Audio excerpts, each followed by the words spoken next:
Hello दोस्तों, नमस्कार। आज मैं आपके सामने अध्यात्म की एक ऐसी घटना का वर्णन कर रही हूं जिसे सुनकर आप हैरत आश्चर्य से भर जाएंगे। घटना कुछ इस प्रकार है कि एक बार अयोध्या के राजा श्री राम जी के दरबार में समस्त देवलोग और धरती के साधु महात्मा ऋषिगण पहुंचे हुए थे। उनमें गुरु वशिष्ठ, गुरु विश्वामित्र और भी काशी के राजा सुबाहु और भी बड़े प्रसिद्ध ऋषि मुनि पहुंचे हुए थे।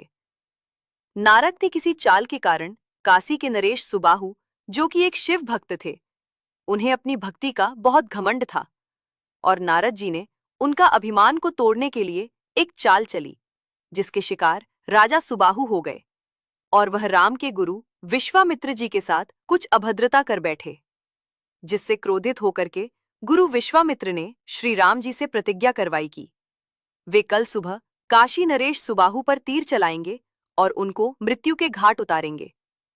श्री राम जी धर्म संकट में पड़ गए कि गुरु के आदेश को कैसे मना करें। उन्होंने गुरु के वचन का पालन करने के लिए काशी नरेश को मृत्यु के घाट उतारने की प्रतिज्ञा की।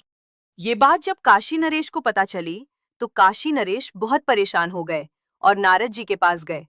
तो नारद जी ने कहा कि आपके प्राणों की रक्षा सिर्फ हनुमान जी कर सकते हैं, लेकिन हनुमान जी को मनाने के लिए माता अंजना से वचन लेना होगा।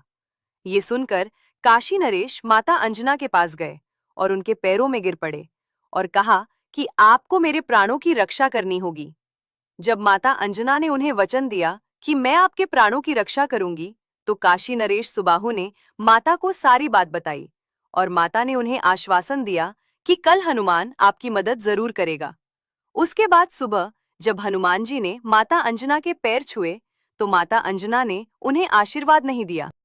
तो हनुमान जी ने माता अंजना से पूछा, माता, आप आज क्यों मुझसे रुष्ट हैं?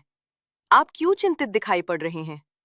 तो माता अंजना ने कहा, हनुमान, आज तक मैंने तुझसे कुछ भी नहीं मांगा।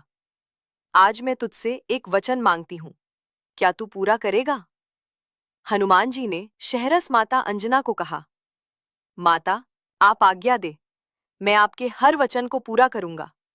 तो माता अंजना ने कहा, हनुमान, कल सुबह तुझे काशी नरेश सुबाहु के प्राणों की रक्षा करनी होगी श्री राम जी से। हनुमान जी ने कहा, ठीक है माता। हनुमान जी ने वचन तो दे दिया माता को, लेकिन वह स्वयं चिंता में पड़ गए कि आखिर किस प्रकार वो कल सुबह काशी नरेश के प्राणों की रक्षा श्री राम जी से कैसे कर पाएंगे। सोचते सोचते उन्हें एक तरकीब सूझी। उन्हें पता था कि श्री राम का नाम इतना महत्वपूर्ण है जो सभी मनोरथ पूरा कर सकता है। यही सोच करके हनुमान जी श्री राम जी के पास जाते हैं। श्री राम जी सिंहासन पर प्रसन्नतापूर्वक बैठे हुए थे, लेकिन हनुमान के चेहरे पर उन्हें उदासी और चिंता दिखाई पड़ी। तो श्री राम जी ने हनुमान से पूछा, हनुमान, आज तुम किस दुविधा में पड़े हो? तुम्हारे चेहरे पर आज प्रसन्नता दिखाई नहीं पड़ रही, क्या बात है? तब हनुमान जी ने श्री राम जी के आगे हाथ जोड़ते हुए श्री राम जी से निवेदन किया, भगवान, आज मैं एक बहुत बड़े संकट में उलझ गया हूं और जिसका हल आप ही निकाल सकते हैं, इसलिए मैं आपसे आज एक वचन मांग में आया हूं। श्री राम जी ने बिना कुछ सोचे समझे, हनुमान पर उन्हें पूर्ण विश्वास था, तो उन्होंने हनुमान जी से कहा, हनुमान, तुमने उम्र भर मेरी निस्वार्थ भाव से सेवा की है। हनुमान, तेरे लिए इस ब्रह्मांड में तेरी प्रसन्नता से अधिक प्यारी मुझे कोई चीज नहीं है, इसलिए बिना संकोच के जो तुम्हें चाहिए वह मांग लो।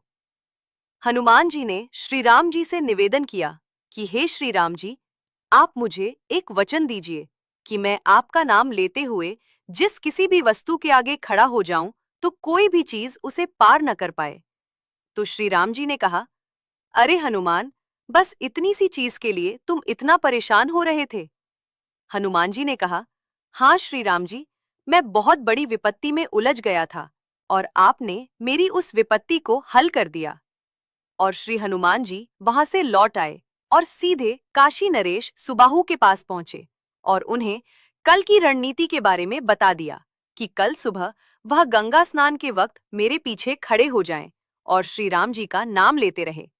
उसके बाद अगले रोज जैसे ही सुबह हुई, श्री राम जी गुरु विश्वामित्र के साथ गंगा नदी पर पहुंचे और अपने प्रतिज्ञा के अनुसार काशी नरेश सुबाहु पर अपना तीर तान दिया। जैसे ही श्री राम जी ने अपने बाण का संधान किया तो वह सामने देखते हैं कि हनुमान जी काशी नरेश के आगे ढाल बनकर खड़े हैं। राम जी ने हनुमान जी को हटने के लिए कहा, लेकिन हनुमान जी ने अपनी माता के वचन का पालन करना आवश्यक समझा। भगवान राम ने जितने भी बाण चलाए वे सब हनुमान जी के पास पहुंचते ही फूलों की माला बनकर गिर जाते या निष्प्रयोज्य हो जाते। यहाँ तक कि जब राम जी ने अपना सबसे शक्तिशाली ब्रह्मास्त्र भी चलाया तो वो भी हनुमान जी के राम नाम के कवच को भेद नहीं पाया। अंततः ऋषि वशिष्ठ और विश्वामित्र वहां प्रकट हुए। उन्होंने देखा कि भक्त की भक्ति ने स्वयं भगवान के अस्त्रों को भी रोक दिया है। विश्वामित्र ने अपना आदेश वापस ले लिया और राम जी को युद्ध रोकने को कहा। ये किस्सा सिखाता है कि राम से बड़ा राम का नाम है। हनुमान जी ने सिद्ध कर दिया कि अगर सच्ची भक्ति और समर्पण हो तो स्वयं ईश्वर भी अपने भक्त को पराजित नहीं कर सकते। अंत में राम जी ने हनुमान जी को गले लगा लिया।